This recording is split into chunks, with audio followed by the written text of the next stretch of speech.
Hello नमस्कार दोस्तों, स्वागत अभिनंदन सत्कार आप सभी का दिल खोल के और बाहें खोल के आपका हार्दिक स्वागत अभिनंदन करता हूं आप सभी के इस अपने YouTube platform learn nursing concept LNC concept के अंदर हम डिस्कस कर रहे थे आपके लर्निंग सीरीज। जी हाँ दोस्तों, लर्निंग सीरीज एक इंपॉर्टेंट सीरीज है आपके आने वाले नॉर्सेट एग्जाम के लिए। नॉर्सेट एक एग्जाम हो या आपके नर्सिंग जगत के किसी भी प्रकार के एग्जाम हो जिसमें आपके आने वाले नर्सिंग के हर सब्जेक्ट के अपन क्वेश्चन यहाँ पर डील करते हैं और इंपॉर्टेंट से इंपॉर्टेंट क्वेश्चन कैसे उनको पढ़ा जाता है, कैसे उनको सॉल्व किया जाता है, कैसे आंसर को निकाला जाता है और कैसे रेशनल को पकड़ा जाता है, गलत आंसर को कैसे एलिमिनेट करते हैं। तो ये एक सीरीज चला रहे हैं अपन, आपका ढेर सारा प्यार मिला उसके लिए बहुत बहुत शुक्रिया, बहुत बहुत धन्यवाद।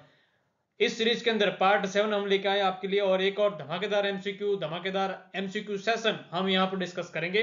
तो आइएगा बिना टाइम का वेस्टेज किए अपन आज का जो एमसीक्यू सेशन है इसको स्टार्ट करते हैं। लर्निंग सीरीज का पार्ट 7 और उसका स्टार्टिंग आगाज अपन करते हैं। आगाज करने से पहले एक बेहतरीन कोट आप सभी के लिए जैसा हम रोज लेके आते हैं। एक बेहतरीन कोट क्या कहता है देखते हैं। आज का बेहतरीन कोट कहता है कि एक बेहतरीन किताब 100 अच्छे दोस्त के बराबर होती है, लेकिन एक सर्वश्रेष्ठ दोस्त पुस्तकालय के बराबर होता है। बहुत अच्छा ये थॉट है आज का। हमारी जिंदगी के अंदर बहुत सारे हम लोगों को जानते हैं जिनको अपन दोस्त के नाम से जानते हैं और उन दोस्तों के अंदर हमारे कुछ खास लोग होते हैं जिनको हम बहुत अच्छी तरह से जानते हैं, उनको अपन खास दोस्त के नाम से जानते हैं, है ना।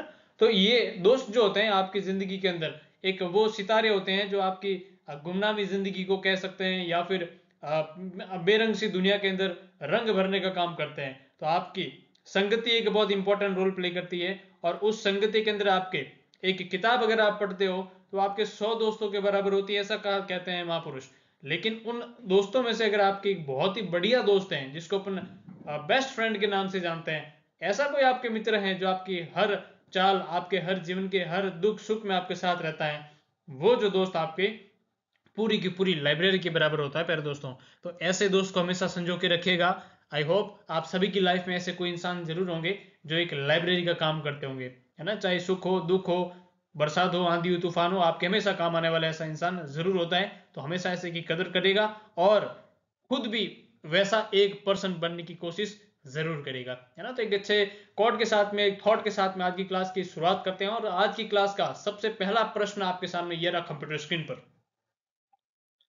पहला प्रश्न क्या कह रहा है मेरे दोस्तों, देखिएगा। वाह क्या बात है, सवाल बड़ा धमाकेदार लग रहा है, भारी लग रहा है, तो पढ़ते हैं इसको।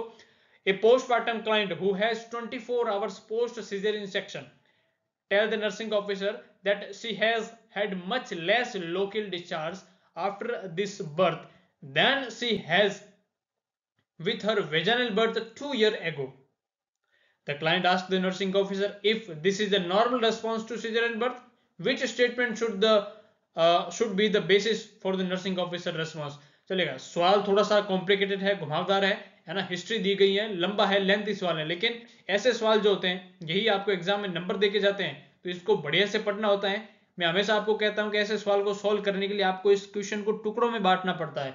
आप एक ही ए से स्टार्ट करेंगे और जेड तक खत्म करेंगे तो आप आगे वाला पोर्शन पूरा भूल जाएंगे। तो ऐसे क्वेश्चन को सॉल्व करने के प्यारे दोस्तों आपको इसको ब्रेक करना पड़ेगा, पार्टीशन करना पड़ेगा। तो चलिए इसको डिस्कस करते हैं। ऑप्शन की तरफ बढ़ते हैं। Decrease in lochia expected after caesarean and further assessment is needed. Option B कहता है आपके लिए women usually have increase local discharge after caesarean birth. Option C क्या कहता है आपका women normally have less local after caesarean birth and option D is the amount of the local discharge after cesarean section related to the method of placental delivery and whether the surgery was emergent or planned। बहुत ही अच्छे option, बहुत ही अच्छा सवाल। चार option, चार बातें, अलग अलग भाव, अलग अलग बातें। कौन सा सही आंसर रहेगा? सवाल को पढ़िएगा, समझिएगा, फिर जवाब दीजिएगा। सवाल को ब्रेक करते हैं और उसका पोस्टमार्टम करते हैं। देखिए दोस्तों क्या कहता है कि एक पोस्टमार्टम क्लाइंट है। पोस्टमार्टम का मतलब आपको पहले क्लियर करना पड़ेगा। देखो जब भी सवाल को पढ़ो तो सवाल की लैंग्वेज के साथ साथ में इसके टुकड़े करते जाओ, इसके भावों को समझते जाओ, है ना। तो शुरुआत से इसके भाव समझते हैं कि पोस्टमार्टम हमको पता है लेबर जब भी होता है, पार्टम, पार्चुरेशन या पार्टम जो लेबर के लिए काम में लेते हैं, डिलीवरी के लिए अपन काम में लेते हैं, ऐसा वर्ड आप सब जानते हैं। तो पोस्ट मतलब बाद में, तो लेबर के बाद में या डिलीवरी के बाद में एक फीमेल क्लाइंट है जो 24 आवर्स पोस्ट सिजेरियन है। अच्छा वो लेबर कैसे हुआ है, उसकी डिलीवरी सिजेरियन सेक्शन हुआ है। ये इंपॉर्टेंट बात है, क्वेश्चन का जो मेन स्तंभ आपके यहाँ पे पकड़ा गया। है ना, 24 घंटे हो गए सीजरियन सेक्शन हुए हुए, और टेल द नर्सिंग ऑफिसर को कहती हैं, क्या कहती हैं कि she has had much less local discharge after this birth. ये फीमेल ये बोलती हैं कि उसके जो है लोकल जो डिस्चार्ज है, लोकल डिस्चार्ज आप सभी को पता है डिलीवरी के बाद में वेजाइनल पाथवे से जो है फ्लूइड का सीक्रेशन होता है, फ्लूइड का डिस्चार्ज, उसको अपन लोकिया के नाम से जाते हैं, अलग अलग वेरिएशन होते हैं जहां पे सवाल बनता है। तो वो ये लेडी कहती है कि उसके जो इस बार है सीजरियन सेक्शन के वो बहुत लेस अमाउंट के अंदर आया है then she had with vaginal birth 2 years ago। किसके कंपैरिजन में, उसके 2 साल पहले वेजाइनल डिलीवरी हुई थी, वेजाइनल बर्थ हुआ था, उसके कंपैरिजन में इस बार जो है लोकल डिस्चार्ज बहुत कम आया है। ये कंसर्न है आपके इस फीमेल क्लाइंट का। तो इस बार क्या हुआ है, सीजरियन सेक्शन हुआ है। The client asked the nursing officer if this is normal response to the caesarean birth. तो वो क्लाइंट जो होती है ये स्टेटमेंट बोलती है कि क्या ये इसके रेस्पॉन्स में सही है करके, क्या ये नॉर्मल है करके सीजरियन सेक्शन के related, which statement should be the basis for the nursing officer response। अब एज ए नर्सिंग ऑफिसर आप इस चीज को कैसे बेसिस बनाकर आप क्लाइंट को रेस्पॉन्ड करेंगे, ये सवाल ने पूछा है। समझे आप बातों को, सीजरियन सेक्शन हुआ है, नॉर्मल डिलीवरी 2 साल पहले हुई थी, इस बार लोकल सीक्रेशन कम हुआ है, पहले ज्यादा हुआ था, ये क्लाइंट ने पूछा है कि क्या ये नॉर्मल है। तो अब आप बताओ कि साहब ये क्या, आप क्या जवाब दोगे। ऑप्शन ए बता रहे हैं कि decrease in lochia not expected after caesarean section, further assessment is needed. नहीं नहीं, ये देखो ये ऑप्शन ए कह रहा है कि decrease in lochia is not expected after caesarean section.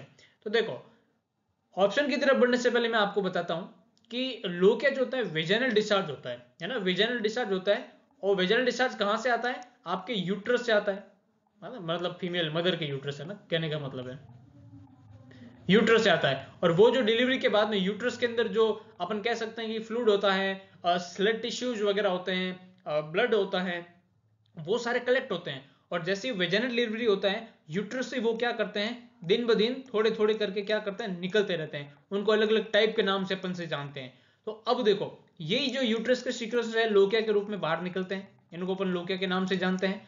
Now vaginal delivery जब भी होती है तो ये पूरा प्रोसेस कहां से फ्लो होता है, वेजाइना के थ्रू होता है ना, जिसको अपन नॉर्मल डिलीवरी कहते हैं, वेजाइनल डिलीवरी के नाम से जानते हैं। तो लोकिया यहां से क्या होगा, ज्यादा से ज्यादा होगा। ये बिल्कुल वेजाइनल डिलीवरी के पॉइंट ऑफ व्यू से सही बात बोली है, जो लेडी ने भी बोला है कि नॉर्मल था आपके 2 साल पहले तो ज्यादा हुआ था, बिल्कुल साहब ज्यादा हुआ, क्योंकि वेजाइना से जब डिलीवरी होती है तो सारा का सारा लोकिया कहां से आएगा, वेजाइना से आएगा, जो नॉर्मल है, और ज्यादा भी रहेगा अमाउंट के अंदर। ना जब भी आप सीजरियन सेक्शन करते हो किसी भी फीमेल का, अगर सीजरियन सेक्शन करके बेबी का बर्थ कराते हो तो आप क्या करते हो, बेबी को एब्डोमेन के अंदर इंसिजन लगाकर, मतलब लोअर सेक्शन के अंदर इंसिजन लगाकर बेबी को वहां से बाहर निकाल देते हो। तो बाहर निकालने के बाद अपन क्या करते हैं, वापस यूट्रस को ऐसे सील देते हैं क्या, नहीं, हम क्या करते हैं, सक्शन करते हैं, है ना, इरिगेशन करते हैं, और उस पूरे यूट्रस की अपन क्या करते हैं, सफाई करते हैं। सफाई क्यों करते हैं, ताकि वहां पर कोई स्लड टिश्यू ना रहे, वहां पर कोई ब्लड कलेक्शन ना रहे, ताकि फर्दर वो कोई हेमाटोमा ना कर दे, या फिर वो यूट्रस के अंदर कोई इन्फेक्शन ना कर दे। अपन क्या करते हैं, पूरी क्लीनिंग कर देते हैं आपके यूट्रस की, यूट्रस को पूरा क्या कर देते हैं, क्लीन कर देते हैं आफ्टर सीजरियन सेक्शन। तो जब क्लीन कर देंगे तो ये जो सारे सेल्फ टिश्यू जिसको अपन लोकिया कहते हैं वो आपके क्लीन हो जाएगा, वॉश आउट हो जाएगा during season after caesarean section. तो अब क्या वो वेजाना से बाहर आएगा लोकिया के जो पीरियड के दौरान, नहीं आएगा।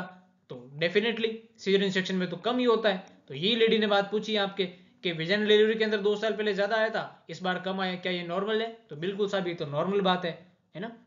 ये कंसेप्ट था आपके इस सवाल के पीछे। तो ऑप्शन ये बोला कि decrease in lochia is not expected, नहीं साहब ये एक्सपेक्ट होता है। ये नॉट वर्ड यहां पर गलत लिखा है, एक एक वर्ड को समझने की कोशिश करेगा प्यारे दोस्तों, क्योंकि एक वर्ड आपका एक नंबर खा सकता है, और एक नंबर भी आपको प्रदान कर सकता है, और एक नंबर आपको एक नौकरी दे सकता है। तो अपनी उस नौकरी के लिए, अपने ड्रीम्स के लिए एक एक वर्ड बहुत इंपॉर्टेंट होता है, अल्फाबेट बहुत इंपॉर्टेंट होते हैं आपके लिए।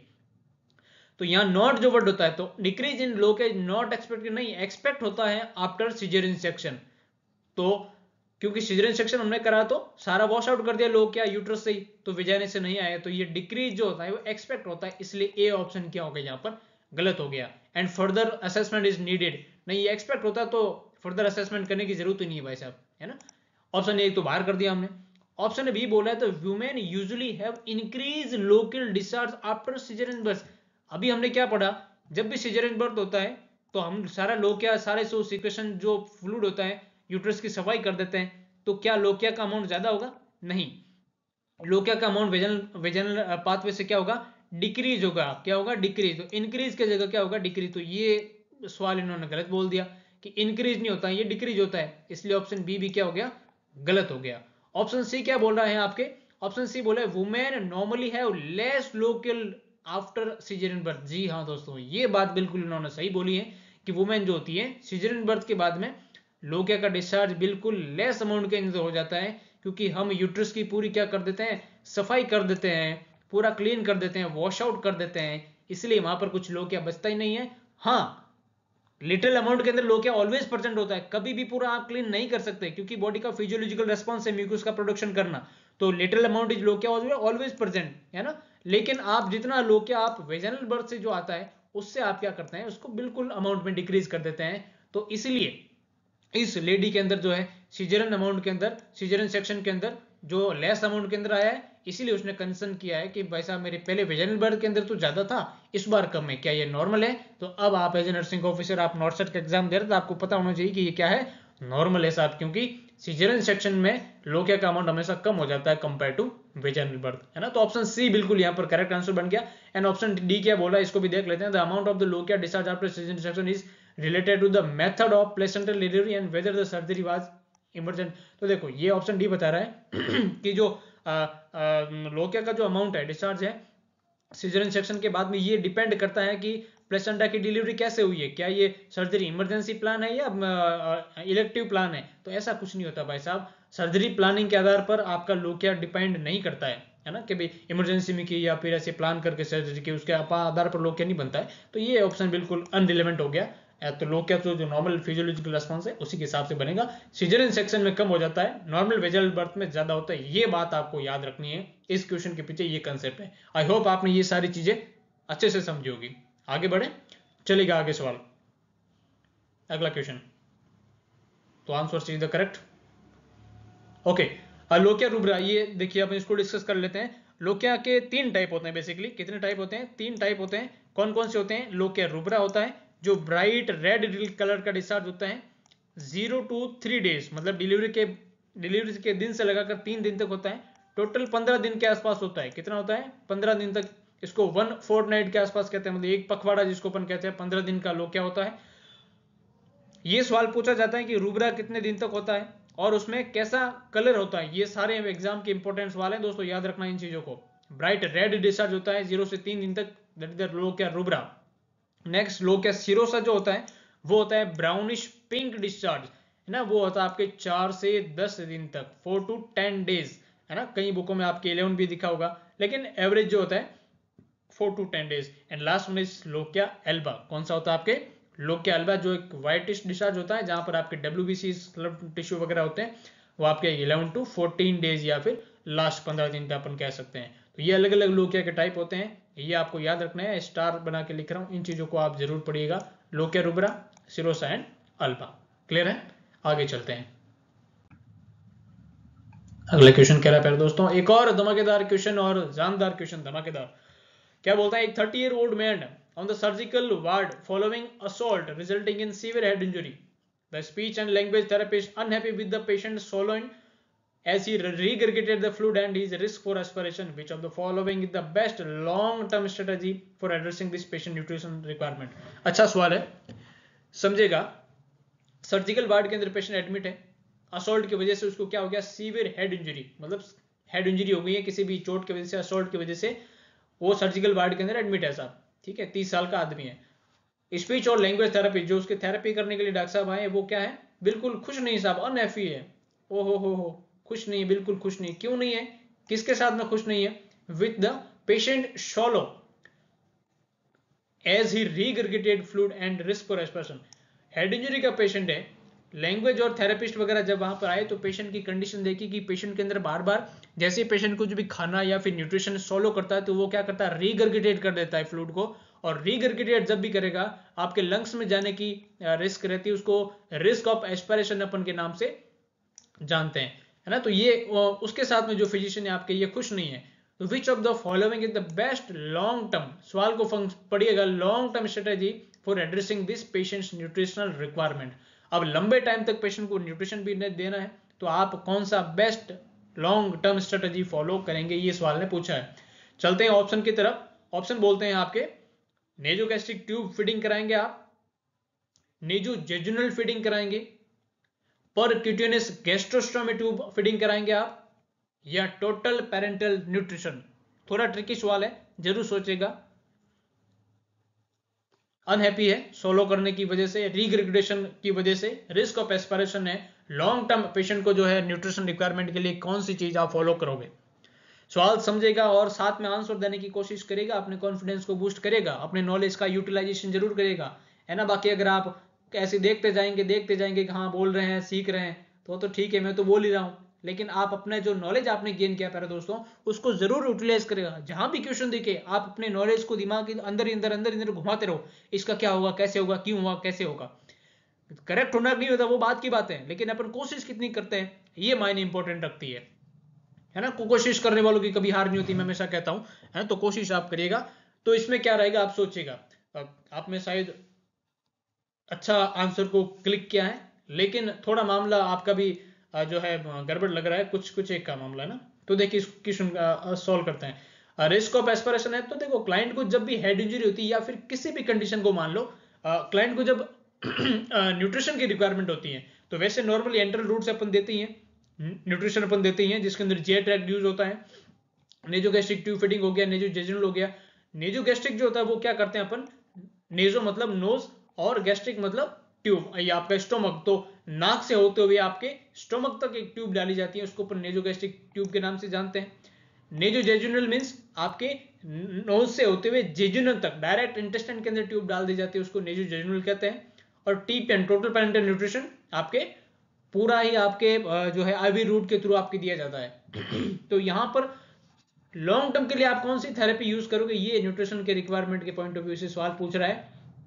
तो देखो शॉर्ट टर्म के लिए अगर आप मरीज को कोई भी न्यूट्रिशन देना तो आप नेजोगैस्ट्रिक ट्यूब यूज कर सकते हैं। सवाल ने कौन सा पूछा आपके, लॉन्ग टर्म का पूछा, तो ये तो आंसर आपका खोटा हो गया, है ना, बिल्कुल ही गलत हो गया।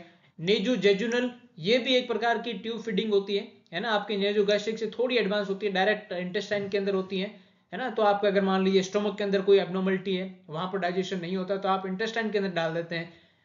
या स्टोमक की कोई मान लीजिए सर्जरी हुई है ना, जैसे कोई बैरेटिक सर्जरी हुई है या फिर या फंडोप्लिकेशन इस टाइप का कुछ भी ऑपरेशन हुआ है जहां पर स्टोमक के अंदर कोई भी दिक्कत थी, हर्निया रिपेयर हुआ है ना, तो वहां पर स्टोमक को रेस्ट की जरूरत है, आप ट्यूब फीडिंग कहां डालते हैं, जेजुनम के अंदर। तो ये भी एक शॉर्ट तरीका है, लॉन्ग तरीका काम में नहीं लेते हैं, दोनों सेम हो गए। अब बचा ऑप्शन सी और डी। तो देखो इन दोनों में बात करते हैं, तो टोटल पेरेंटल न्यूट्रिशन जो होता है ये एक आईवी रूट से देते हैं। तो आईवी रूट के लिए आपको क्या चाहिए होता है, टीपीएन के लिए हमेशा चाहिए होता है सेंट्रल लाइन, है ना, सेंट्रल लाइन, जो सेंट्रल विनस कैथेटर होता है, सेंट्रल लाइन चाहिए होता है। जो मेजर रिस्क होता है आपके इन्फेक्शन का, है ना, जब आप शॉर्ट टर्म के लिए हॉस्पिटलाइज पेशेंट होता है, आईसीयू पेशेंट, उनको सेंट्रल लाइन डालते हैं। कब डालते हैं, जब या तो पेरिफेरल लाइन एक्सेस नहीं हो पाती है या फिर पेशेंट को जो है हाइपरटोनिक फ्लूइड की रिक्वायरमेंट होती है, जैसे टीपीएन। तो ये भी आप ऐसा थोड़ी भी पेशेंट को घर पे भेज दिया और उसको सालों साल चलाए जा रहे हैं, टीपीएन चलाए जा रहे हैं, ठीक है तुम सेंट्रल लाइन देते रहना, ऐसा नहीं होता है, क्योंकि ये रिस्क ऑफ इन्फेक्शन को बहुत ज्यादा प्रमोट करता है, तो ये पेशेंट की जान पे बात आ सकती है, इसलिए लॉन्ग टर्म के लिए भी टीपीएन को यूज नहीं करते हैं। एक आईवी मेथड होता है, इसमें थोड़ी स्किल की रिक्वायरमेंट होती है ना, बिना स्किल आप नहीं दे सकते हैं, कैसे पोर्ट को खोलना होता है, सेंट्रल लाइन की केयर बहुत इंपॉर्टेंट रहती है उस पॉइंट ऑफ व्यू में, है ना। टीपीएन को कैसे एडमिनिस्ट्रेट करते हैं, कंपोजिशन देखने होते हैं, है ना, कोई अबनॉर्मलिटी हो तो वापस फार्मेसी को रिटर्न करना होता है, तो बहुत सारी चीजें होती हैं, वो हॉस्पिटल सेटिंग में होती है, लॉन्ग टर्म आप घर पे यूज नहीं कर सकते। तो अब आप क्या करोगे लॉन्ग टर्म के लिए, यस ऑप्शन सी बता रहा है, परक्यूटेनियस गैस्ट्रोस्टोमी ट्यूब, ये इंपॉर्टेंट पैरामीटर है आपके लिए, ऑप्शन सी है जो बिल्कुल आपके करेक्ट आंसर बनता है, परक्यूटेनियस गैस्ट्रोस्टोमी ट्यूब। इसको अपन पेग ट्यूब के नाम से जानते हैं, इसको क्या बोलते हैं, पेग ट्यूब। पेग ट्यूब का मतलब है percutaneous endoscopic gastrostomy tube, peg tube के नाम से जानते हैं। अभी अपन डिस्कस करते हैं फोटो के साथ में। देखिए मैंने फोटो पुट किया है, ये एक ट्यूब होती है जिसको अपन क्या बोलते हैं, पेग ट्यूब के नाम से जानते हैं, पीईजी। हो सकता है आपके एग्जाम के अंदर पूछ ले पेग ट्यूब कौन सी होती है, तो ये पेग ट्यूब होती है। ये ट्रिपल ल्यूमेन ट्यूब होती है, आपके डबल ल्यूमेन भी हो सकती है। और एक जो पोर्ट है आप आगे देख रहे हैं कि एक बलून आपको एंड में दिखाई देता है, जैसा फॉलिस वगैरह में होता है। ये इसको अपन क्या करते हैं, जैसे ये पेशेंट की एब्डोमिनल वॉल हो गई, है ना, ये मान लीजिए अपन इसोफेगस बनाते हैं इसको, ये इसोफेगस और ये स्टोमक हो गया, ये स्टोमक हो गया, और ये मान लीजिए पेशेंट की अब्डोमिनल वॉल है। अपन क्या करते हैं, अब्डोमिनल वॉल को पंक्चर करके डायरेक्ट यहीं से क्या करते हैं, इस ट्यूब को डाल देते हैं। और जैसे ही डालते हैं अपन इस पोर्ट से अपन क्या करते हैं, ये मान लीजिए 3 पोर्ट हैं, इस पोर्ट से एयर इंजेक्ट करके या फिर फ्लूइड इंजेक्ट करते हैं, एयर नहीं सॉरी फ्लूइड इंजेक्ट करके अपन क्या करते हैं, इस बलून को इन्फ्लेट कर देते हैं। और इन्फ्लेट करेंगे तो ये ट्यूब यहाँ फिक्स हो जाएगी। तो ये अब आप यहाँ से क्या कर सकते हैं, पेशेंट को डायरेक्ट फीडिंग दे सकते हैं, इसलिए इसको बोलते हैं परक्यूटेनियस। अच्छा, इसकी लोकेशन देखने के लिए आपके माउथ से, पेशेंट के माउथ से एक एंडोस्कोप भी आता है, तो इसलिए इसको बोलते हैं percutaneous endoscopic gastrostomy tube. Gastro मतलब स्टोमक, स्टोमी मतलब ओपनिंग करके। तो ये पैक ट्यूब होती है प्यारे दोस्तों, जो लॉन्ग टर्म लगभग महीने से भी ज्यादा अगर आपको ट्यूब फिटिंग देनी है, मोर देन 4 वीक से ज्यादा, तो आपको पैक ट्यूब यूज करनी होती है ना। देखिए जैसे मैंने आपके यहाँ एक फोटो में डाला है, पैक ट्यूब का भी फोटो लगाया आपके, ये एक पेशेंट के अंदर ट्यूब लगाई हुई है पैक ट्यूब के ना, जिसको अपन कहते हैं पेशेंट का स्टोमक वाला एरिया है, और ये एक ट्यूब लगाई हुई है, डबल लुमन है, और आप ऐसे इसको डाल रहे हैं। क्लैम्प भी कर सकते हैं, same as nasogastric tube, but थोड़ा सी इसकी लोकेशन चेंज होती है ना। तो ये होती है आपके नो। जब बात नेजोगैस्ट्रिक ट्यूब की आई है तो आपको ये पता होना चाहिए कि नेजोगैस्ट्रिक ट्यूब का जो मेजरमेंट होता है वो भी बहुत जरूरी होता है। एग्जाम में कभी कभार पूछा जाता है, कुछ एडिशनल चीजें भी डिस्कस करते हैं अपन एलएनसी कंसेप्ट के अंदर। नेजोगैस्ट्रिक ट्यूब जो होती है उसको अपन मेजरमेंट कैसे करोगे आप, है ना, कैसे उसको मेजर करते हैं, ये भी इंपॉर्टेंट बात होती है। तो देखो सबसे पहले पैक ट्यूब की बात करते हैं, तो ये एंडोस्कोपी आपको मैंने बता दिया, परक्यूटेनियस एंडोस्कोपिक गैस्ट्रोस्टोमी ट्यूब। ये डायरेक्टली इंसर्ट करते हैं अपन स्टोमक के अंदर, एब्डोमिनल के अंदर इंसर्जन करके डायरेक्ट हमने बताया इसको। ये लॉन्ग टर्म के लिए अभी अपने इसको डिस्कस किया, 4 हफ्ते से ज्यादा, 1 महीने से ज्यादा अपन यूज करनी होती है। एनजी ट्यूब जो होती है डायरेक्ट नोज टू स्टोमक के अंदर डालते हैं, और jejunostomy direct place into the jejunum long term feeding के लिए। लेकिन बेस्ट मेथड कौन सा होता है आपके, हाँ, क्योंकि इसमें जब आप स्टोमक के अंदर जाएगा तो हाइड्रोक्लोरिक एसिड का भी यूटिलाइजेशन होगा, और फ्लूड, ये आपका फूड अच्छी तरह से क्या होगा, डाइजेस्ट होगा, माइक्रोबियल एक्टिविटी कम हो जाएगी। और सेलमसम ट्यूब नाम से भी आती है, जो आपके एक लेविन होती है, एक सेलमसम होती है। तो लेविन जो होती है सिंगल ल्यूमन होती है, और सेलमसम जो होती है डबल ल्यूमन होती है, जो आपके गैस्ट्रिक डिकम्प्रेशन के लिए काम ले सकते हो, इरिगेशन के पर्पज से काम ले सकते हो, सिंगल यूज ट्यूब होती है ना। तो ये इंपॉर्टेंट आपके पैक ट्यूब के बारे में। अगला इंपॉर्टेंट क्वेश्चन और पढ़ते हैं इसी के रिगार्डिंग, देखिएगा। अगला क्वेश्चन कह रहा है आपके प्यारे दोस्तों, what is the colour coding for the 14 French nasogastric tube. अब नेजोगैस्ट्रिक ट्यूब के बारे में पढ़ते हैं। 14 फ्रेंच की, इनका डायमीटर हमेशा 14 फ्रेंच के अंदर आता है प्यारे दोस्तों। फ्रेंच जो होता है कि यूनिट होती है, तो इसका कलर कोडिंग क्या होता है 14 नंबर की। ऑप्शन कह रहा हूं आपके, red, option B green, option C orange, and option D white. अगर आपको नेजोगैस्ट्रिक ट्यूब के कलर कोडिंग याद है प्यारे दोस्तों, है ना, कलर कोडिंग याद है, तो आप इसका आंसर दे पाएंगे। तो देखो अलग अलग कलर कोडिंग होते हैं, मैं आपको बता देना चाहता हूं। हाँ, कुछ आप में से सही बता रहे हैं, लेकिन कुछ का मामला भी थोड़ा गड़बड़ है। 14 फ्रेंच जो होती हैं आपके हॉस्पिटल सेटिंग में, जब भी आप पेशेंट को देखते हो तो ये नॉर्मली आपको यही दिखाई देती है। कलर कोडिंग मतलब वहाँ उसका जो कैप लगता है वहां पर उसका कलर कैसा होता है वो इंपॉर्टेंट होता है, वहीं से उसका फ्रेंच डिसाइड होता है, आइडेंटिफिकेशन करते हैं। तो आपने देखा होगा कि नॉर्मली कौन से कलर की लगी होती है, हाँ, जब भी आप हॉस्पिटल में जाते हो तो आपको लगभग ग्रीन कलर की जो होती है वो आपको देखने को मिलती है, कि भाई ग्रीन कलर की दिखी। अकॉर्डिंग टू द अलग अलग होती है, लेकिन मैक्सिमम अगर आप जब भी पेशेंट को देखो तो ये ग्रीन कलर की लगी रहती है, जो नॉर्मली आपके उसी फ्रेंच के आसपास नॉर्मल हेल्दी एडल्ट के अंदर यूज की जाती है। ऑरेंज होती है, लेकिन ये 16 फ्रेंच की होती है। कितने की होती है, ये 16 फ्रेंच की होती है। तो सवाल ने हमको कितना पूछा आपके, 14 फ्रेंच का, तो एक सिंपल सवाल है आपके, green is the correct answer. Now ये देखिए आपके लिए पूरा चार्ट है, 5 से लेकर 24 तक आप याद करिएगा। ग्रे का जो फ्रेंच होता है 5 होता है। लाइट ग्रीन जो होता है 6 फ्रेंच का होता है मेरे दोस्तों, लाइट ग्रीन 6 फ्रेंच। 8 नंबर का जो होता है ब्लू होता है आपका, ये कैप होता है जहां से अपन इंसर्ट करते हैं। 10 नंबर का ब्लैक होता है। व्हाइट होता है आपके 12 नंबर का। और ये आपके सवाल यहां से पूछा है ग्रीन, ग्रीन कौन सा है, 14 फ्रेंच। यस, ये आपके सवाल एग्जाम में पूछा जा सकता है। 16 फ्रेंच अभी हमने बताया आपके कितना ऑरेंज कलर का होता है, और 16 फ्रेंच का होता है। रेड का कितना होता है आपके, 18 फ्रेंच होता है, जो आपके ये यहाँ पर ऑप्शन ए में लिखा है 18 फ्रेंच। येलो कलर 22 का वायलेट होता है, लाइट ब्लू होता है आपके 24 का। तो ये अलग अलग होते हैं।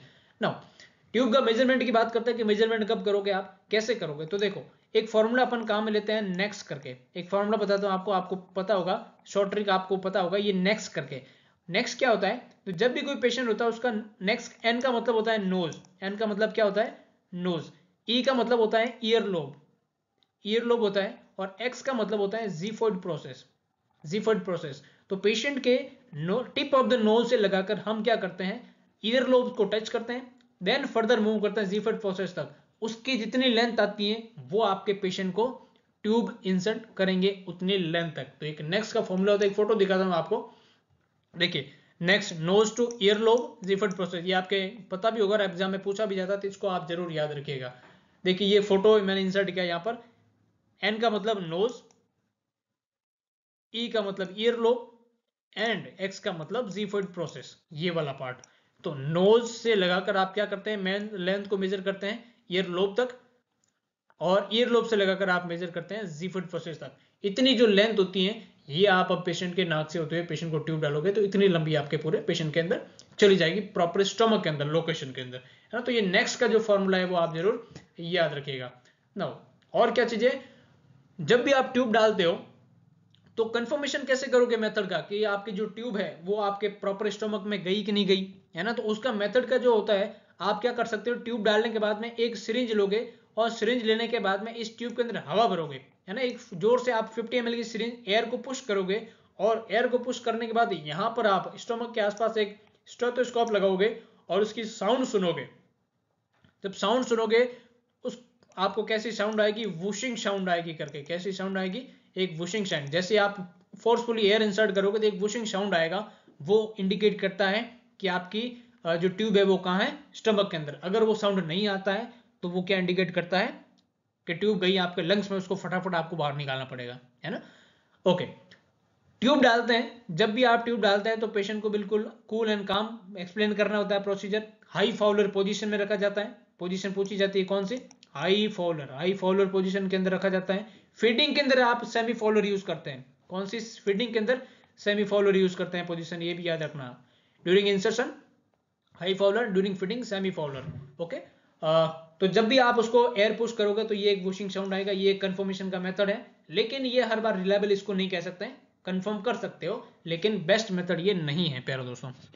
नेक्स्ट मेथड की अपन बात कर सकते हैं, जैसे मैंने लिखा है अस्कल्टेट करोगे वूशिंग साउंड आएगा, जो सॉरी यहाँ पर साउंड नहीं है, साउंड डी है ना, आप इसको करेक्ट करिएगा, अस्कल्टेट कर सकते हैं। दूसरा अपन क्या कर सकते हैं, गैस्ट्रिक कंटेंट को एक्सपेरेट करके उसकी क्या चेक करेंगे, पीएच को चेक करेंगे। क्या चेक करेंगे, पीएच, जो बड़ा इंपॉर्टेंट रिलायबल मेथड रहता है, पीएच चेक करेंगे। और आपको पता है कि एसिड जो आपके स्टमक है वहां कौन होता है, आपके हाइड्रोक्लोरिक एसिड, जो आपके स्ट्रॉन्ग एसिडिक एनवायरमेंट क्रिएट करता है। लेस देन 4 या 5, लेस देन 4 के अगर आसपास आपकी पीएच आपके आती है तो आप समझ जाना कि वो आपके ट्यूब कहाँ है, स्टमक के अंदर है, मतलब एसिडिक एनवायरमेंट में जो कहाँ है, स्टमक के अंदर। लेकिन 5 या 6 से ज्यादा आती है, मोर देन 6 आती है, तो आप समझ जाना कि ट्यूब आपकी या तो लंग्स में चली गई है या फिर फर्दर हो गई आगे आपका इंटेस्टाइन के अंदर, तो आप ट्यूब को बाहर निकाल देंगे या फिर थोड़ा फर्दर वापस रिमूव करेंगे, है ना। जैसे मैंने लिखा कि पीएच ऑफ गैस्ट्रिक एस्पिरेट करेंगे तो लेस देन 5 या 4 आएगी, तो आप समझ जाएंगे ट्यूब का है। दूसरा एक और मेथड है, एस्पिरेट करोगे आप, है ना। एस्पिरेट करके अपन क्या चेक करेंगे, residual volume, residual amount check करेंगे स्टमक का, जो आपके 100 ml के आसपास होता है। 100 ml आपके आसपास रेजिडुअल वॉल्यूम होता है, जो आपका सब खींचने के बाद भी पीछे स्टमक में अमाउंट होता है ना, उसको रेजिडुअल वॉल्यूम के नाम से जाना जाता है। तो ये आप चेक कर सकते हैं, गैस्ट्रिक पीएच चेक कर सकते हैं। लेकिन आपको कोई पूछे कि gold standard method of the confirmation of the NG tube which is the X-ray, X-ray is the always gold standard method उसको कहा जाता है ना, कंफर्मेशन का बेस्ट मेथड। इसको अगर आपको कोई पूछे कि which is the best method for NG tube placement, तो आपको क्या आंसर लिखना है, एक्सरे इज द कंफर्मेशन, है ना। तो ये आपके सवाल बनता है। लेकिन हर बार आप जब भी ट्यूब फिटिंग कराओगे तो क्या आप एक्सरे करने भेजोगे क्लाइंट को, नहीं, प्लेसमेंट कंफर्म करनी होती है तो हर बार एक्सरे नहीं करवा सकते आप, इसलिए आप उस टाइम क्या करते हो, गैस्ट्रिक एस्पिरेट करते हो और उसकी पीएच को आप चेक करते हो। तो पहला अगर बेस्ट कोई आंसर पूछे तो वो बनता है आपका एक्सरे, दूसरा आपका आंसर बनता है पीएच चेक करना, ठीक है। Auscultation is the not reliable, but एक मेथड होता है, उसको याद रखना है आपको। X-ray is the confirmatory method, है ना। ओके, अब ये मैंने लिखा है कि 6 से 8 फ्रेंच यूज करते हैं न्यूबॉर्न बच्चों के लिए और छोटों के लिए, और 14 से लेकर 18 फ्रेंच तक यूज करते हैं एडल्ट के लिए। इसलिए हमने देखा था कि ग्रीन कलर की आपको सबसे ज्यादा वार्ड में देखने को मिलती है, ये इस टाइप का है। नेक्स्ट क्वेश्चन देखते हैं प्यारे दोस्तों, क्या कहता है आपके लिए अगला सवाल। Identify the procedure given in the image. एक फोटो में आपको इंसर्ट करता हूं और एग्जाम में आई हुई फोटो आपको बता रहा हूं प्यारे दोस्तों। नॉर्थ साइड के एग्जाम में एम्स दिल्ली के द्वारा बताई गई फोटो है, आपने कई बार देखी होगी। उसको देखो, परखो और समझो कि वो फोटो क्या कहती है, क्या है। ये आपके सामने एक फोटो है, ये एक सर्जिकल प्रोसीजर चल रहा है, इसको अपन किस नाम से जानेंगे, ये क्या है प्यारे दोस्तों, बताइएगा। ऑप्शन देता हूं मैं आपको। ये ब्लैडर रिपेयरिंग चल रही है यहां पर। ऑप्शन बी, ये हर्नियोप्लास्टी चल रही है। ऑप्शन सी, इंटेस्टाइनल ऑब्स्ट्रक्शन है, रिपेयरमेंट चल रहा है। या फिर आपका फंडो एप्लीकेशन चल रहा है। इंपॉर्टेंट सवाल है, आया हुआ सवाल है, इसीलिए मैं आपको पूछ रहा हूं। आपने देखा भी होगा, आई थिंक आप में से सब लोग समझ गए होंगे, क्योंकि यहाँ पर अपीयरेंस और ये मटेरियल देकर आपने समझ गए होंगे कि ये क्या हो रहा है ना। मैं आपकी भावनाओं को समझ चुका हूं जी, आप में से बिल्कुल सही सोचा आपने। देखो, ये जो ब्लैडर रिपेयर जो होता है, यूरिनरी ब्लैडर का रिपेयर करते हैं, जहां पर एक आप इस फोटो में देख रहे हो, ये एक जाली टाइप का एक आपको इंस्ट्रूमेंट नजर आ रहा है। इसको अपन मैश कहते हैं। इसको क्या बोलते हैं, मैश। और ये मैश, इसको हर्निया मैश के नाम से जानते हैं, हर्निया मैश। और ये कब काम में लेते हैं, जब पेशेंट को हर्निया हो जाता है, abnormal protrusion of the abdominal organ into the cavity.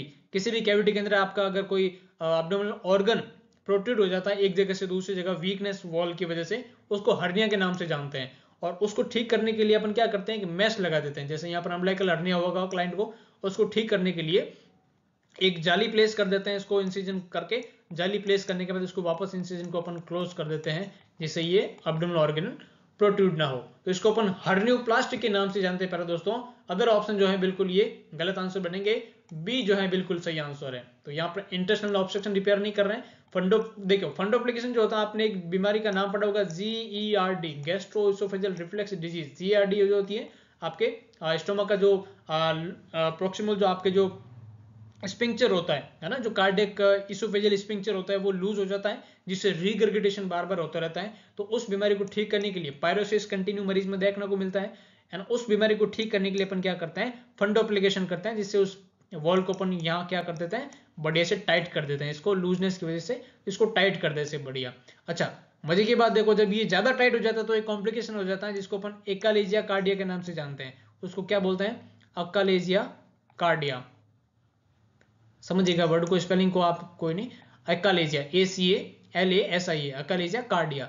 एक कॉम्प्लिकेशन होता है, ये ओवर टाइटनिंग हो जाती है, उसको अकालेजिया कार्डिया के नाम से जाना जाता है ना।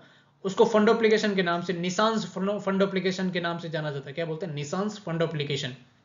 GRD की पोजीशन पूछी जाती है आपके, है ना, कौन सी देते हैं, रिवर्स ट्रेंडलनबर्ग। कौन सी, रिवर्स ट्रेंडलनबर्ग, रिवर्स ट्रेंडलनबर्ग दी जाती है, जिससे पेशेंट को रीगर्गिटेशन ना हो, ये याद रखना है। और ट्रेंडलनबर्ग कहां देते हैं, शॉक के अंदर, है ना, हेमरेजिक या फिर हाइपोवोलेमिक शॉक के अंदर।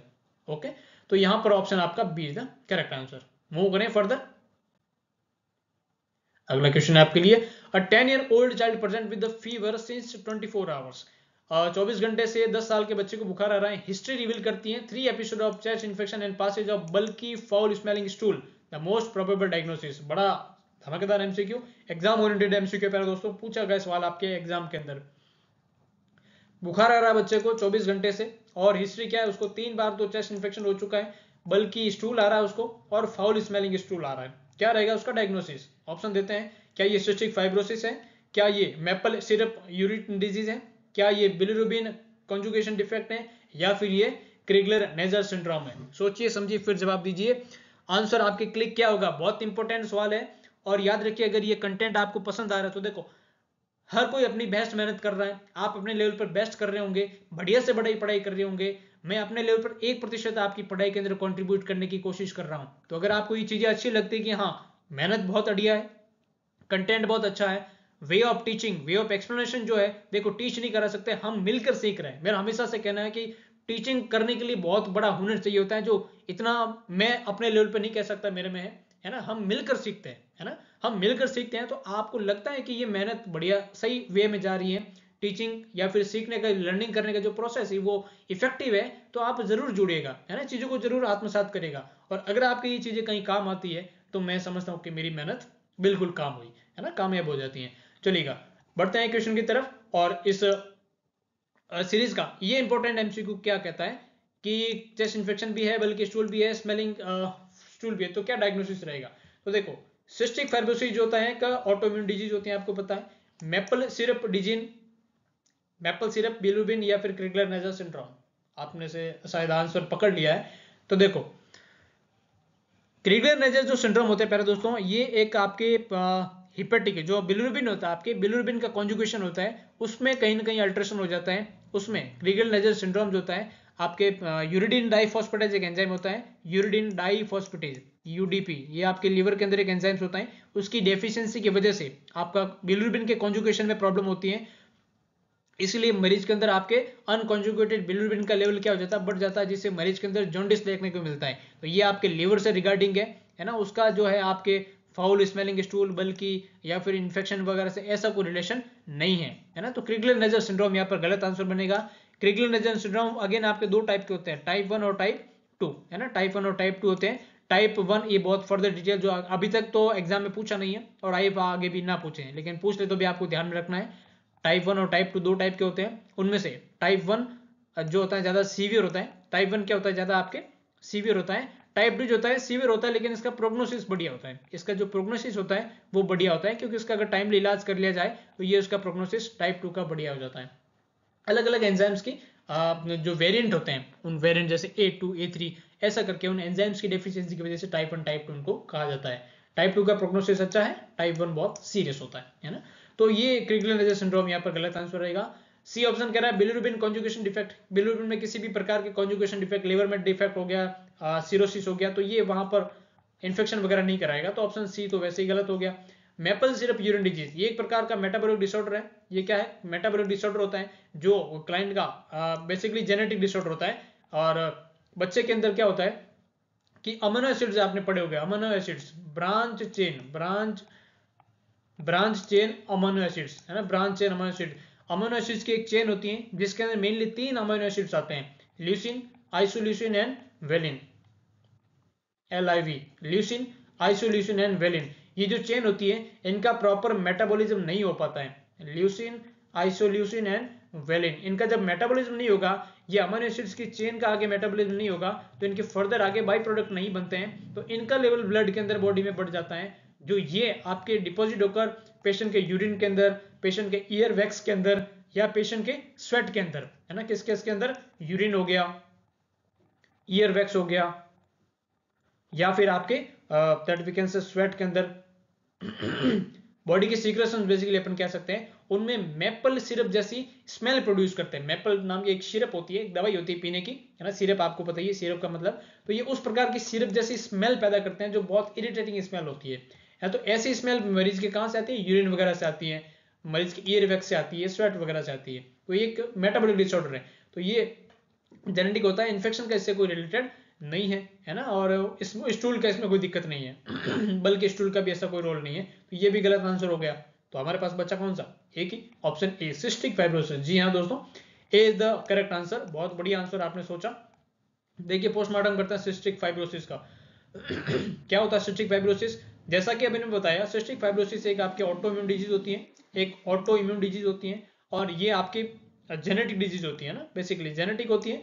जेनेटिक के अंदर अपन कह सकते हैं एक जीन आप पढ़ते हैं CFTR, है ना, CFTR 7, CFTR 7 नाम का जीन होता है, सिस्टिक फाइब्रोसिस ट्रांसक्रिप्टेज रिवर्टेज, एक एंजाइम होता है, और जो 7 आर्म की क्रोमोसोम्स नंबर 7, ये 7 जो है क्रोमोसोम का नंबर है, क्रोमोसोम नंबर 7 की डिफेक्ट हो जाता है इस प्रोटीन की वजह से, इस प्रोटीन की डेफिशिएंसी की वजह से, उसमें मरीज के अंदर क्या होता है, बॉडी के जितने भी थिन सीक्रेशन होते हैं नॉर्मली, वो क्या हो जाते हैं, थिन जो सीक्रेशन जो किस में कन्वर्ट हो जाते हैं, आपके थिक सीक्रेशन में बदल जाते हैं, उसको अपन क्या बोलते हैं, सिस्टिक फाइब्रोसिस। और ये जो सिस्टिक फाइब्रोसिस है, जब सारे सीक्रेशन थिन से थिक हो जाएंगे, तो ना तो मरीज स्टूल पास कर पाएगा, ना मरीज प्रॉपर कफ कर पाएगा, है ना, सारे म्यूकस जो सीक्रेशन थिक हो जाते हैं, और इसको fibrotic disease of the pancreas के नाम से भी जाना जाता है। सिस्टिक फाइब्रोसिस को fibrotic disease of the pancreas के नाम से भी जाना जाता है। नाउ हमने कहा सिस्टिक फाइब्रोसिस होता है, एक ऑटोसोमल रिसेसिव डिजीज होता है, आपको ये वर्ड याद रखना, ऑटोसोमल रिसेसिव, ये आपके एग्जाम में पूछा जाता है, ऑटोसोमल रिसेसिव डिजीज होता है। फाइब्रोटिक चेंजेस होता है एक्सोक्राइन ग्लैंड के अंदर, due to this thin mucus जितने भी होते हैं अभी हमने बताया, वो कन्वर्ट हो जाते हैं आपके थिक म्यूकस के अंदर, जो थिक्रेशन पतले होते हैं वो मोटे थिक्रेशन बन जाते हैं, सीक्रेशंस बन जाते हैं बेसिकली।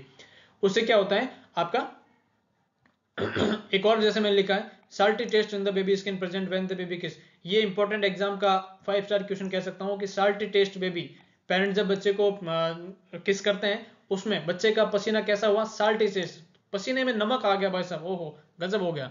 तो पसीने के बच्चे के अंदर बच्चे के पसीने में नमक जब आता है तो ये इंडिकेट करता है कि बच्चे को क्या है, सिस्टिक फाइब्रोसिस है। नाउ अब ये सिस्टिक फाइब्रोसिस के अंदर साल्टी टेस्ट आया कहां से, तो देखो CF जो प्रोटीन होती है इसमें अल्टीमेटली जब इसका काम क्या होता है कि ये जो बॉडी का जो क्लोरीन का मेटाबॉलिज्म है, क्लोरीन का जो मेटाबॉलिज्म है वो प्रॉपर इसमें करने का काम करता है। लेकिन जब ये जीनी डेफिशिएंसी है, इस प्रोटीन की डेफिशिएंसी है, तो क्लोरीन का जो मेटाबॉलिज्म है वो प्रॉपर नहीं हो जाएगा और क्लोरीन का डिपॉजिट आपके कहां हो जाएगा, आपके बॉडी के सीक्रेशन के अंदर। तो क्लोरीन का जब लेवल बढ़ेगा वो बेसिकली साल्टी टेस्ट का होता है। तो जब ये बच्चे का पसीना जो रहेगा वो साल्टी टेस्ट का हो जाएगा, नमक जैसा पसीना हो जाएगा। तो जब आप बच्चे को किस करोगे, है ना, उसके जो पेरेंट्स है किसी बेबी को अगर किस करते हैं तो नमक जैसा टेस्ट आता है और माँ बाप बोलते हैं भाई साहब हमारे बच्चे के पसीने में तो नमक आ रहा है, तो नमक आ रहा है इसका मतलब है बच्चे को क्या है, सिस्टिक फाइब्रोसिस। पूछा हुआ सवाल है, याद रखिएगा।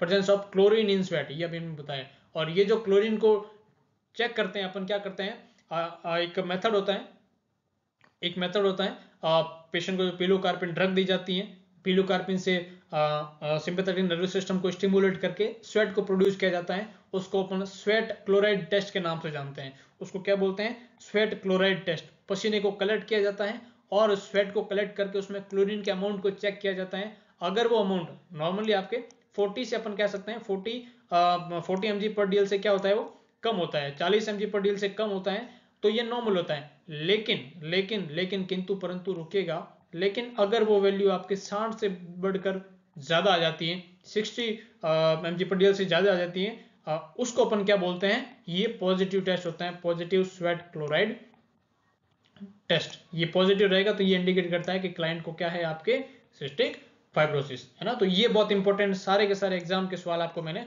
बताए हैं। Next question, a client who has been diagnosed with the mastitis asked the nursing officer if she should stop the breastfeeding since she has developed breast infection, which response by the nursing officers best। Tricky question है, थोड़ा घुमाया है, language बढ़िया पकड़े हुए तभी समझ में आएगा। एक क्लाइंट है जिसको क्या डायग्नोस हुआ है, मास्टाइटिस हुआ है। नर्सिंग ऑफिसर को पूछा, क्या पूछा, if she should stop breast feeding since she was developed breast infection, कि अगर उसने जैसे ही मास्टाइटिस डेवलप हुआ, ये ब्रेस्ट का इन्फेक्शन हुआ, उसने क्या किया, स्टॉप कर दिया ब्रेस्ट फीडिंग को, है ना, स्टॉप कर दिया जैसे ही इन्फेक्शन हुआ, breast infection. Which response by the nursing officer is the best, जैसा उसने बोला तो अब आपका क्या रेस्पॉन्स बढ़िया रहेगा। ऑप्शन ए कह रहा है continuing to the breast feeding will decrease the duration of the mastitis. Option B breast feeding should only be continued if symptom decrease. Option C it is good idea to discontinue feeding for 24 hours until antibiotic therapy begins to take effect, and option D it is appropriate to discontinue breastfeeding because the infant may become infected। चार सवाल, चार बातें, चार भाव। सवाल tricky है, सोचने पर मजबूर जरूर करेगा आपको कि कौन सा आंसर सही बताएं, है ना। तो देखो सवाल को जब तक आप सिंप्लीफाई नहीं करोगे तो मामला बैठेगा नहीं। सिंप्लीफाई करें, अभी हमने करा था लेडी मास्टाइटिस के साथ में, ये मास्टाइटिस मतलब inflammation of the breast, right और लेफ्ट कोई भी हो सकता है, इन्फ्लामेशन ऑफ द ब्रेस्ट। वो नर्सिंग ऑफिसर को पूछ रही है कि अगर उसने जो है ब्रेस्ट फीडिंग स्टॉप कर दिया हो, जब से उसको डेवलप हुआ है ब्रेस्ट इन्फेक्शन स्टॉप कर दिया हो, तो भाई साहब क्या करें, ऐसा उसने बोला। तो अब बोलने पर उसका आपका नर्सिंग ऑफिसर का क्या रेस्पॉन्स बढ़िया वाला रहेगा, ये सवाल ने पूछा है। तो देखो ए ऑप्शन कह रहा है कि कंटिन्यू करो ब्रेस्ट फीडिंग, जो डिक्रीज करेगा ड्यूरेशन ऑफ द मास्टाइटिस को। क्या आप जो है ब्रेस्ट फीडिंग को कंटिन्यू करो, अगर आप ब्रेस्ट फीडिंग को कंटिन्यू करोगे तो आपका जो मास्टाइटिस का जो ड्यूरेशन है, मतलब इन्फ्लेमेशन जो आपको हो रखा है वो डिक्रीज हो जाएगा, कम हो जाएगा, मतलब बीमारी ठीक हो जाएगी, ऐसा आपका रिस्पॉन्स रहेगा। Option B breast feeding should only be continued if symptom decrease. आप ब्रेस्ट फीडिंग तभी कंटिन्यू कर सकते हैं, ओनली कंटिन्यूड, अगर आपके सिम्टम क्या होते हैं, डिक्रीज हो जाते हैं, इन्फेक्शन का सिम्टम कम हो जाता है, तभी कंटिन्यू कर सकते हैं केवल। ऑप्शन सी बोला it is good idea to discontinue, कि आपने भाई सब जो फैसला करा ना कि जैसे इन्फेक्शन हुआ आपने स्टॉप कर दी ब्रेस्ट फीडिंग, ये बहुत गुड आइडिया था, feeding for 24 hours until antibiotic. अच्छा आप तब तक उसको डिसकंटिन्यू करो जब तक 24 घंटे के बाद में अपन एंटीबायोटिक थेरेपी स्टार्ट नहीं कर देते और उसका इफेक्ट नहीं आ जाता, तब तक डिसकंटिन्यू रखो। और ऑप्शन 1 डी बोलता है it is appropriate to discontinue breast feeding because the infant may be infected. आपने बिल्कुल ठीक किया और अच्छा काम किया है ब्रेस्ट फीडिंग डिसकंटिन्यू करके, ताकि इन्फेंट जो है, बच्चा जो है, इन्फेक्टेड ना हो। अब सोचो भाई साहब, आप अब सोचो क्या रहेगा करेक्ट आंसर, कैसे रहेगा, क्यों रहेगा है? थोड़ी मशक्कत करनी पड़ेगी। देखो नॉर्सेट इजी सवाल नहीं पूछता है, थोड़ी ट्रिकी लैंग्वेज को घुमाने वाले जो आपके ऐसे सवाल आपको नेगेटिव देके जाते हैं। अगर आपको क्वेश्चन में अटकाव होता है, समझने के बाद भी नहीं लगता तो उसको छोड़ दीजिए। हर सवाल करना ही सिलेक्शन नहीं देता है, कुछ सवाल छोड़ने भी होते हैं सिलेक्शन पाने के लिए, है ना, ये बहुत इंपॉर्टेंट बात होती है। तो देखो ऑप्शन डी से शुरुआत करते हैं। ऑप्शन लास्ट क्या बोलता है कि बहुत अच्छा किया आपने डिसकंटिन्यू करना। अब देखो जैसे भी हम इन चारों बातों को पढ़ा था, चारों बातों को पढ़ने में आपने एक चीज रियलाइज की कि ऑप्शन डी बता रहा है कि ये भी आपने बढ़िया डिसकंटिन्यू करके अच्छा काम किया था कि ये इन्फेक्ट ना हो। ऑप्शन सी कह रहा है कि ये बहुत बढ़िया आइडिया था, आपने बंद कर दिया, उसको तब तक कंटिन्यू अपन बंद रखेंगे जब तक 24 घंटे नहीं हो जाते एंटीबायोटिक का इफेक्ट आने में। ऑप्शन बी कह रहा है कि जब तक ये सिम्टम ठीक नहीं हो जाते तब तक आप नहीं देना ब्रेस्ट फीडिंग, उसके बाद ही चालू करना है। ये तीन बातें अलग है और एक ऑप्शन अलग है। ऑप्शन ए बोला है कि continue the breast feeding will decrease the duration of the mastitis. देखो जब तक आप ब्रेस्ट फीडिंग कराओगे तो आपके सिम्टम डिक्रीज होंगे। एक बात और ये तीन बातें ये ऑपोजिट डायरेक्शन में शो कर रही हैं, आपने ये चीज नोट करी होगी। तो मेरा आपको जब भी सजेशन रहेगा, हमेशा आपको सजेशन रहेगा कि आंसर आपका वही बनेगा जो सबसे हटके होता है। सिलेक्शन उसी का होता है जो सबसे हटके तैयारी करता है, हटके मेहनत करता है, दिन रात जग के मेहनत करता है, जब सब लोग सो रहे हो और वो रात को 3 बजे 2 बजे 4 बजे जग के तैयारी करता है, उसका सिलेक्शन होता है और डेफिनेटली होता है और बढ़िया पोस्ट पर होता है और अच्छी रैंक के साथ में होता है मेरे दोस्तों। तो जो हटके चलता है, भीड़ का हिस्सा नहीं होता है, उसी का सिलेक्शन होता है, ऐसा अपन मानते हैं। तो यहां पर इसी सिद्धांत को आप लागू करिएगा तो देखो ये तीन जो बातें हैं ये अलग है, ये डिसकंटिन्यू को प्रमोट कर रही हैं। डिसकंटिन्यू आपने करी ना ब्रेस्ट फीडिंग, मरीज को बोल रहा है ये बहुत बढ़िया काम किया, इसको प्रमोट करती है। ऑप्शन ए बोल रहा है कि आप कंटिन्यू करो भाई साहब, है ना। तो ये एक देखो दो बातें हैं कंटिन्यू, तो ये इन दोनों बातों में डिफरेंस है। तो हमेशा लाइफ के अंदर पॉजिटिविटी की तरफ बढ़ना चाहिए। और मास्टाइटिस की जब भी बात आती है तो अपन जैसे ही पेशेंट का ब्रेस्ट फीडिंग की बात आती है तो अपन उसको क्या करते हैं, कंटिन्यू। जो भीड़ से हटके हैं उसी को अपन करेक्ट मानते हैं। तो यहां पर बी सी और डी तीनों ही खोटे आंसर हो जाएंगे, गलत हो जाएंगे। ऑप्शन ए जो है वो बिल्कुल करेक्ट आंसर रहेगा भाई साहब, है ना। ब्रेस्ट फीडिंग जब भी आप मास्टाइटिस वाले क्लाइंट को, बच्चे को ब्रेस्ट फीडिंग कराओगे या फिर बच्चे के अंदर क्या करोगे, पंपिंग जो रहती है वो अपन मैकेनिकल इंस्ट्रूमेंट के द्वारा ब्रेस्ट में से मिल्क को इजेक्ट करते हैं। और ब्रेस्ट फीडिंग जब कराते हैं तो बच्चा शक करके निकाल देता है मिल्क को। उससे क्या होता है, वो जो मिल्क की जो डक्ट होती हैं वो क्लोज होने से बच जाती है और उनमें जो मिल्क का प्रोडक्शन जो कलेक्ट हो रखा है वो जैसे ही एम्प्टी होता है तो वहां पर सर्कुलेशन अच्छा होता है और वहां पे इन्फ्लेमेशन की रिस्क क्या हो जाती है प्यारे दोस्तों, डिक्रीज हो जाती है। लेकिन जब वो मिल्क वहां पर कलेक्ट रहेगा तो प्रॉपर सर्कुलेशन नहीं होगा और वो फर्दर इन्फ्लेमेशन को क्या करेगा, प्रमोट करेगा। ये बहुत इंपॉर्टेंट बात होती है। या तो आप बच्चे को ब्रेस्ट फीडिंग कराओ या वहां पर क्या कर दो, पंपिंग कर दो, है ना, आर्टिफिशियल डिवाइस यूज करके ब्रेस्ट मिल्क को एक्सक्रीट कर दो या निकाल दो वहां से, है ना, पंप का यूज करते हुए। तो चारों सवाल में से तीन बातें अलग बोली डिसकंटिन्यू करने की और एक बात बोल रहा है कि कंटिन्यू करो।